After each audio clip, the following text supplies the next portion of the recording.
Comme vous le savez tous, le meilleur moment pour acheter des altcoins est lorsqu'ils sont en baisse ou en consolidation plutôt que lorsqu'ils sont déjà en train d'exploser. Du coup, avec la récente chute des cryptos, ça pourrait être le bon moment pour se pencher sur des projets de haute qualité et c'est pourquoi aujourd'hui je vais vous partager une poignée des projets que j'ai examinés moi-même récemment. Tout d'abord, cependant, si on jette un œil à l'indice de Fear and Greed pour les cryptos, on peut réellement voir qu'on s'est trouvé dans un état de peur sur les marchés pendant l'entièreté du mois dernier et même une peur extrême au cours de cette dernière journée. Dans le passé, acheter pendant des périodes de peur extrême sur les marchés des cryptos peut s'être avéré être une stratégie solide. Un autre indicateur rapide de l'état actuel des marchés des cryptos qu'on peut utiliser, c'est le nombre des liquidations qui sont passées récemment. Ceci peut être utile à surveiller car lorsqu'il y a des événements de liquidation importants, cela peut aider à réinitialiser les taux de financement et la vente forcée peut également contribuer à des baisses jusqu'au bon niveau d'achat. Comme vous pouvez le voir, au cours des derniers jours, on a eu des quantités plus importantes que d'habitude de longues liquidations, totalisant un peu moins d'1 milliard de dollars.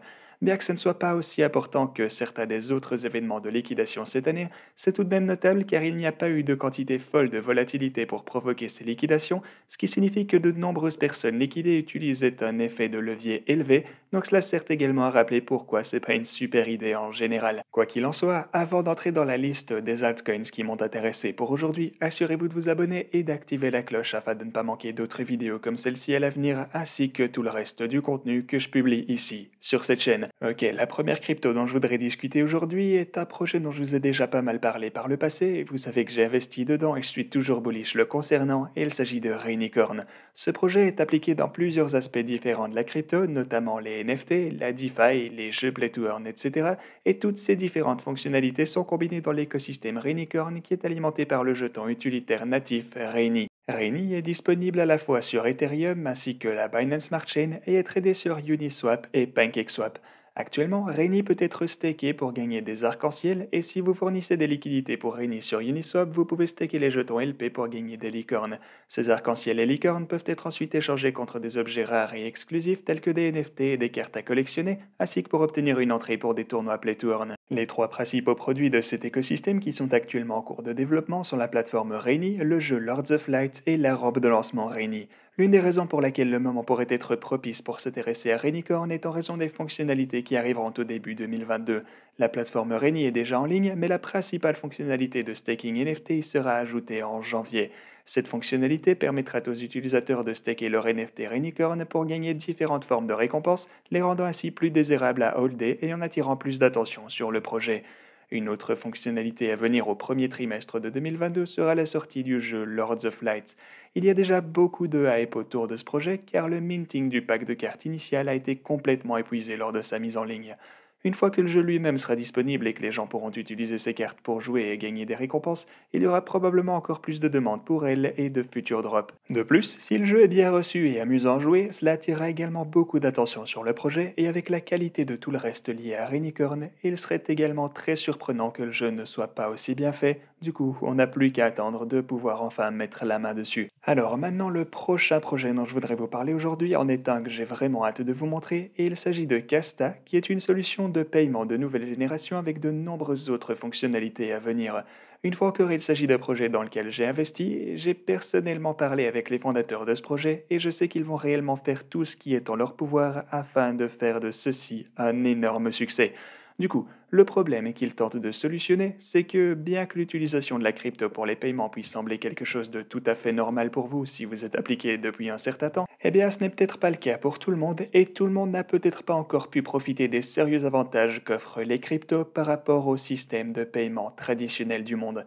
Tout le monde ne veut pas traiter avec un wallet MetaMask juste pour envoyer des paiements. Du coup, Casta crée une solution extrêmement facile à utiliser et intuitive, assez facile à utiliser pour n'importe qui, qu'il soit familiarisé avec la crypto ou non, tout en leur offrant les avantages de la blockchain et de la technologie crypto. Vous connaissez probablement quelques-unes des applications de solutions de paiement existantes telles que Venmo et Zelle et de leur popularité malgré des problèmes tels que des frais élevés et de longs délais de confirmation des transactions, et ce, avant de pouvoir retirer ou dépenser l'argent que vous recevez par leur intermédiaire. Casta résout donc non seulement ces problèmes, mais offre d'autres avantages grâce à ces transactions sans frontières gratuites et instantanées. Casta fournit également une solution de swap facile qui permet aux utilisateurs de choisir l'actif ou la devise dans laquelle ils souhaitent recevoir des paiements. Les utilisateurs n'ont plus non plus à se soucier des adresses de wallet longues et complexes, car pour payer quelqu'un, vous pouvez simplement utiliser son numéro de téléphone, son email ou scanner son QR code. En 2020, Venmo et Zelle aux États-Unis représentaient à eux seuls un volume de 432 milliards de dollars, ce qui montre qu'il existe une forte demande pour ce type de service. Certains autres services que Casta va également mettre en œuvre sont une carte de débit native, une fonction d'achat immédiat et paiement ultérieur et des opportunités de gagner un rendement. La feuille de route ici nous montre que le MVP est lancé au premier trimestre avec l'offre de carte de débit aux clients et la possibilité d'échanger des cryptos contre des fiat sur la plateforme. Le jeton Casta natif possède de nombreuses utilités, comme indiqué ici, notamment la multiplication du rendement, l'accès à des cartes de débit personnalisées, des gains en cashback, des frais et des taux d'intérêt inférieurs, etc.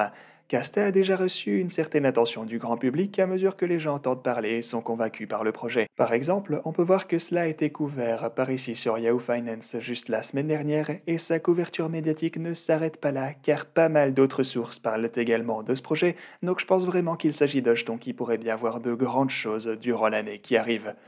Ok, ensuite on va maintenant discuter d'un jeton qui a déjà très bien fonctionné cette année, c'est le moins qu'on puisse dire, mais qui pourrait encore voir plus de potentiel à l'avenir, et c'est Luna, le jeton natif de la blockchain Terra. Terra est un protocole de couche 1, ce qui signifie que d'autres jetons et dApps peuvent être créés par-dessus, l'une des principales utilisations du réseau étant la prise en charge des protocoles stablecoins et DeFi qui les utilisent. Le plus important de ces stablecoins est UST, un stablecoin algorithmique indexé sur le dollar américain. L'UST a récemment dépassé 10 milliards de dollars de capitalisation boursière, ce qui en fait le plus grand stablecoin décentralisé et le quatrième plus grand stablecoin en général. Ceci est important à noter car le minting d'UST nécessite le brûlage d'une valeur équivalente de jetons Luna. Cela aide donc à maintenir le prix fixe à 1 dollar et agit également comme un mécanisme déflationniste pour Luna. Ce mécanisme à lui seul a eu un impact plus qu'important sur le prix de Luna cette année et continuera certainement à le faire à mesure que l'UST gagnera encore en popularité à l'avenir. Un autre aspect de Terra qui en fait un énorme candidat pour une croissance future est qu'il est nativement interopérable dans le cadre de l'écosystème Cosmos. Cela signifie qu'il est compatible avec le protocole de communication interblockchain et peut prendre en charge les protocoles de DeFi interchain ainsi que d'autres types de projets. Terra utilise le mécanisme de consensus Cosmos Tendermint qui lui permet de traiter actuellement environ 1000 transactions par seconde, et ce, avec des frais peu élevés, et ce nombre pourrait encore être augmenté à l'avenir jusqu'à environ 10 000 transactions par seconde. Un autre facteur à considérer lié à la croissance future sur Terra, c'est que le réseau n'est pas compatible EVM ou avec la machine virtuelle Ethereum. Le langage Rust est utilisé pour coder les smart contracts sur Terra, qui est en fait le même langage que Solana utilise. Et comme on l'a tous vu précédemment avec Solana, il a fallu un peu de temps pour que l'écosystème y décolle réellement, car ce n'était pas aussi simple que du copier-coller du code pour y lancer des projets. Cependant, une fois qu'il a bel et bien décollé, Solana a vu de super résultats et il y a beaucoup plus de projets originaux et de haute qualité, et ce seulement parce qu'ils ont dû être créés à partir de zéro. Cela pourrait également s'avérer être le cas avec Terra à l'avenir, et le protocole actuel le plus populaire sur Terra est Encore, et il est déjà devenu le 10e plus grand protocole de DeFi sur n'importe quelle chaîne en termes de TVL. Ainsi, avec ces facteurs en tête et un état d'esprit selon lequel la crypto va continuer à connaître une croissance et une adoption globale au cours des prochaines années, il ne serait pas surprenant de voir Luna et la chaîne Terra continuer de croître dans le futur. Finalement, un autre projet NFT dont je voudrais vous parler aujourd'hui est aussi un... Ouais, et aussi, je suis investi dans tous les projets que je mentionne dans cette vidéo, pour transparence. Mais voilà, je voulais vous parler d'une collection NFT plutôt que d'un altcoin en dernier, et il s'agit de la Crypto Bull Society. Alors, la Crypto Bull Society est une collection de 7777 NFT uniques sur le thème du taureau sur Ethereum, et la communauté des holders réunit bien sûr des partisans et des bulls concernant l'avenir des cryptos et des technologies blockchain. La collection a été inspirée par la sculpture emblématique du taureau chargeant de Wall Street créée en 1989 et symbole d'optimisme et de prospérité sur les marchés de la bourse. L'art de la collection a été créé par Gal Youssef, un peintre, sculpteur et artiste 3D israélien, qui est d'ailleurs devenu un artiste numérique très influent et a récemment réalisé un drop NFT en partenariat avec Steve Aoki de 214 000 dollars sur le métaverse de Sotheby. Il a également été reconnu l'année dernière comme artiste du mois par la société américaine Autodesk. Le lancement initial de cette collection est déjà terminé et les NFT sont désormais disponibles au trading sur OpenSea, comme vous pouvez le voir ici. Le lancement n'était que le début pour la Crypto Bull Society, mais à l'avenir, les détenteurs pourront staker leur taureau pour gagner des jetons Bull qui auront plusieurs utilités, notamment pour personnaliser le nom de votre taureau.